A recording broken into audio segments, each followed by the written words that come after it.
الحمد لله والصلاة والسلام على رسول الله و علی آله و اصحابه اجمعین. یکی از برادرها تقاضا کردند که آیات های 23 و 24 و 25 سوره القصص را ترجمه کنید. برادری محترم، این آیات ها ربط داره و آیات های قبلی، البته ابتدای سوره از بنی اسرائیل و از حالت بنی اسرائیل و همچنان بشارتی برای بنی اسرائیل که الله تعالی برشان حکومتی بعد از فرعون را میدهد و بعد از او ولادت موسی علیه السلام و سختی که بالای موسی و مادرش میگذره از او صحبت میکنه و همچنان تربیه موسی علیه السلام در خاندان بزرگترین دشمن بنی اسرائیل فرعون از او صحبت میکنه. و باز وقتی که موسی علیه السلام بزرگ میشه، واقعی که در یکی از شهرهای مصر رخ میدهد، دو تا شخص با هم درگیر میشن، یکی از قوم بنی اسرائیل و دیگری قبطی، و شخصی بنی اسرائیل از موسی علیه السلام تقاضای کمک میکنه و موسی علیه السلام وقتی که میخواه قبطی را ادب بدهد یک مشت میزنه محکم و این مشت در اثری از او از بین میره. بعد البته نیتشان قتل نبود و باز هم موسی علیه السلام از این قتل پشیمانی و ندامت میکنن و از الله تعالی مغفرت میخواهند. موسی علیه السلام بعد از حادثه قتل بسیار در حالتی نگرانی کننده و حالتی پریشانی در مصر زندگی میکردن و باز امو شخصی بنی اسرائیل که دیروز با قبطی درگیر بود، روزی بعدی با قبطی دیگری درگیر شد و موسی علیه السلام باز هم برابر شد، از او کمک خواست. موسی علیه السلام بالای بنی اسرائیل خشمگین شدن، گفتن شخصی گمراه هستی، هر روز یعنی کاری تو همی قتل و کاری تو درگیری است، یعنی جنگ است.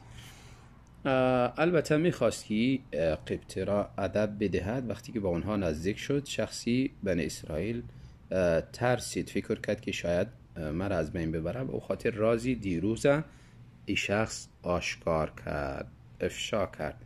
گفت دیروز شخصی را قتل کردی، امروز میخوایی مرا از بین ببری. وقتی که راز افشا شد، دیگر برای موسی علیه السلام سخت بود زندگی داخلی مصر، چون حتمی بود که باید انتقام قبطی را قوم فرعون از موسی علیه السلام میگرفتن. به او خاطر یک شخص صالح دیگری آمده موسی علیه السلام مشوره داد که تو از این شهر بیرون شه. بزرگای شهر تصمیم گرفتن که تو را قتل کنن، از بین ببرن. موسی علیه السلام با ترس و نگرانی بیرون شدن و به طرفی مدین حرکت کردن. مدین یکی از شهرهایی است که فعلا شهرهای قدیم همون زمان بود که مردم مستقلی زندگی میکردن و حکومت مستقلی داشت و فعلا در سرزمین عربستان سعودی شهر تبوک قرار دارد. ولما توجه تلقاء مدین، آیتایی را که شما تقاضا کردین قبل از او یک آیت ما ترجمه میکنم چون ربطی به قصه داره. الله تعالی می فرماید ولما توجه تلقاء مدین، وقتی که موسی علیه السلام متوجه شد به طرف مدین، قال، گفت موسی علیه السلام، عسى ربی ان یهدینی سواء السبیل، امید است که پروردگار من مرا هدایت کنه برای راست.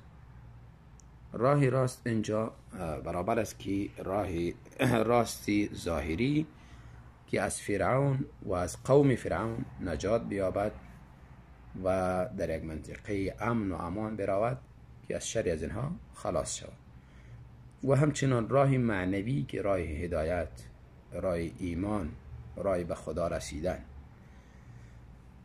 ولما ورد ماء مدین، وقتی که وارد شد، داخل شد به آب مدین، به آب مدین داخل شد، وجد علیه امة من الناس، یافت یک جماعتی از مردم در سری از همین آب، یسقون، که این ماله های خدا آب میدادن.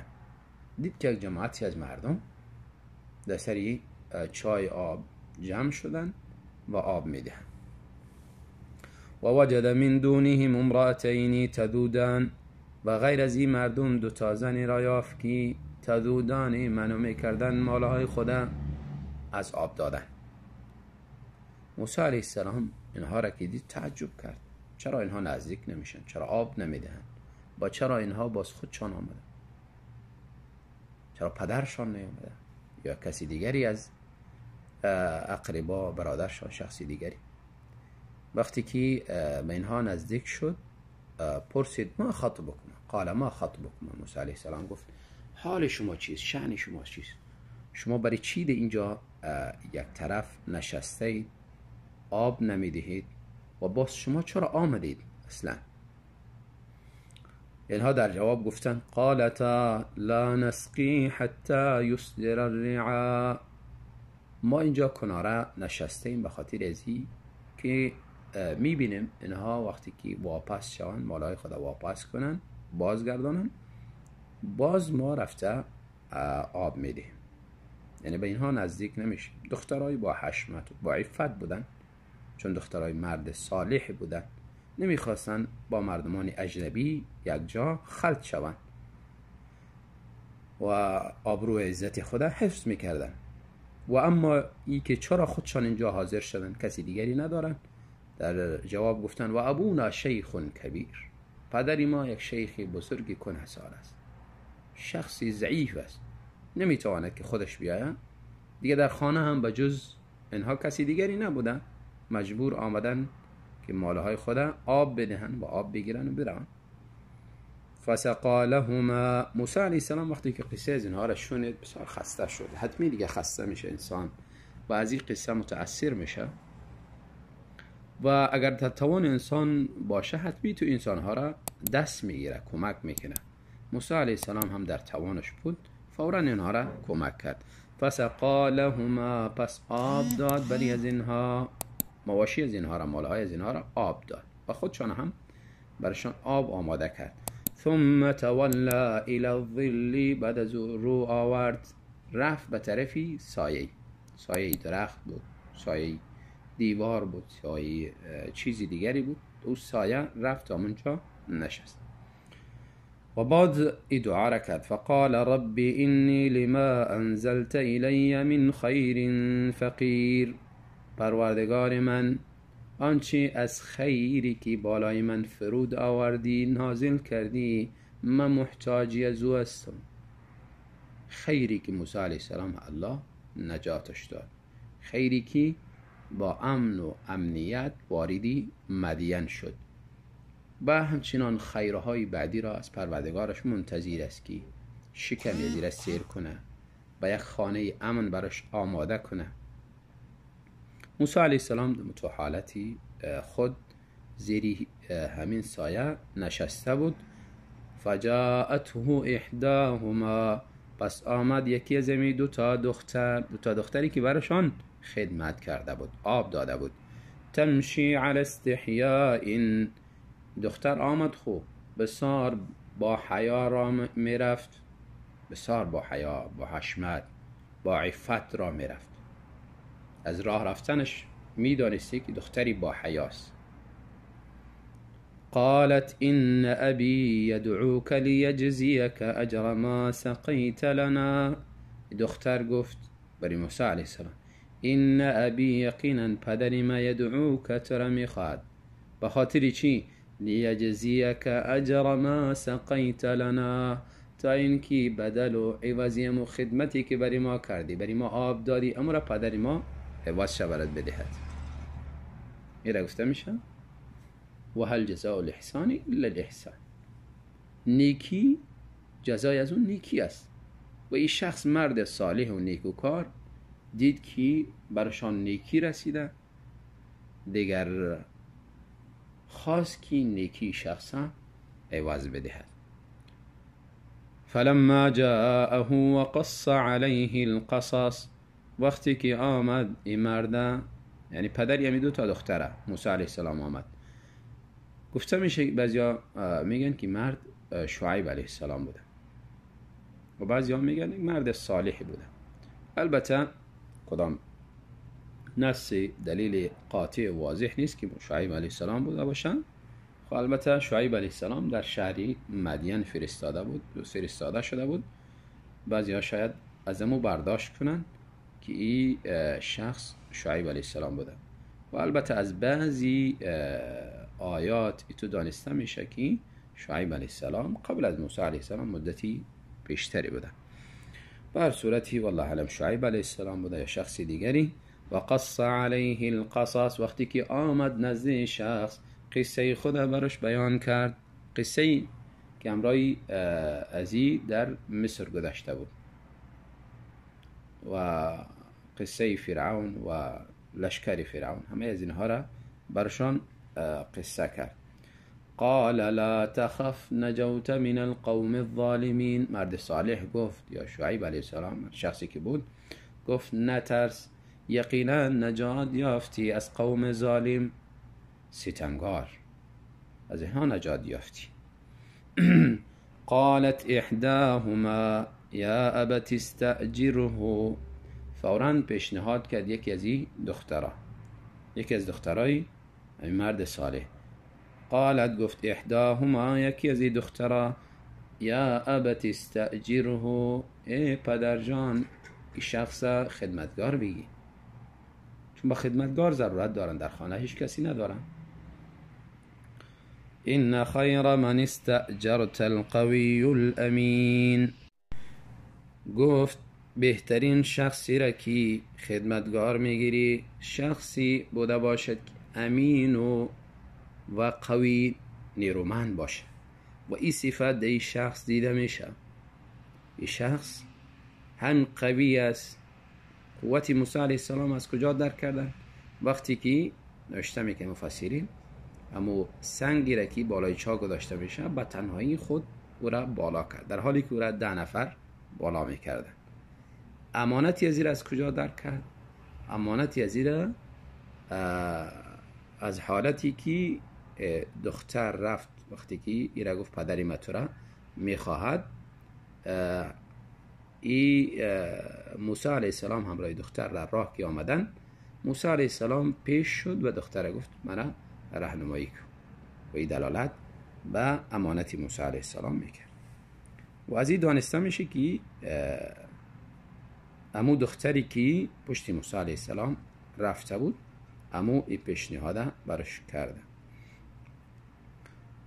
قال اینی اريد ان انکحک، وقتی که پیشنهاد دختر به پدرشان کرد، پدرشان هم دید پیشنهاد بسیار معقول و درست و بسیار بجا.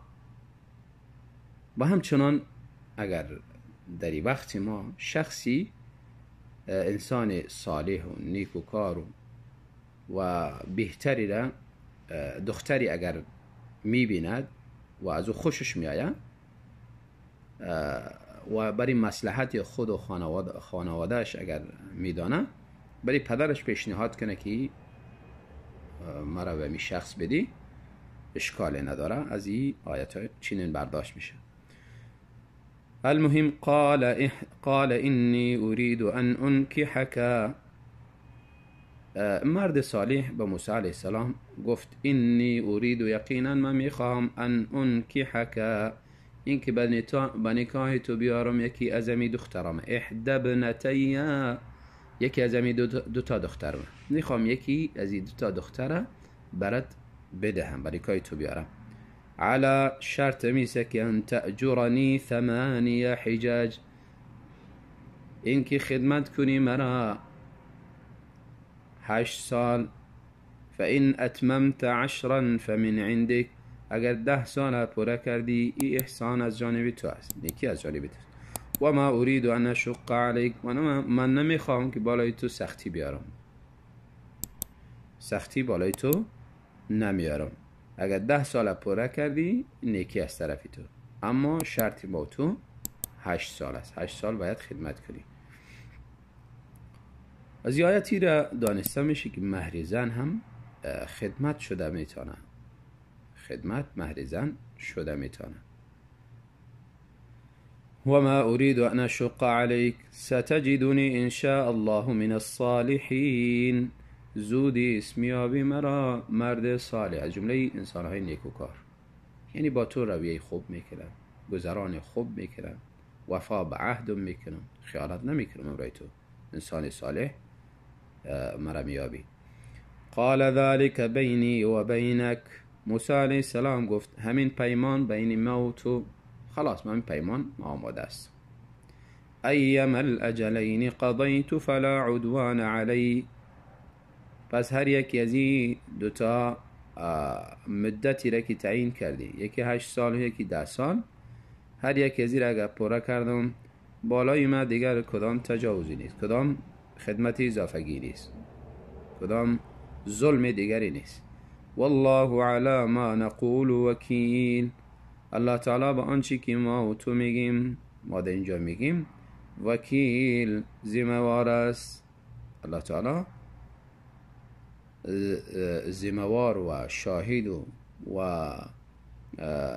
آنچه که ما خود در اینجا میگیم به همین امر الله تعالی گواه میباشه. تا اینجا کفایت میکنه. اگر چی شما 3 آیت گفته بودین، ما تا اینجا تا آیت 28 ترجمه کردم، به خاطری که آیات با هم ربط داشتن. و صلی الله و سلم علی نبینا محمد.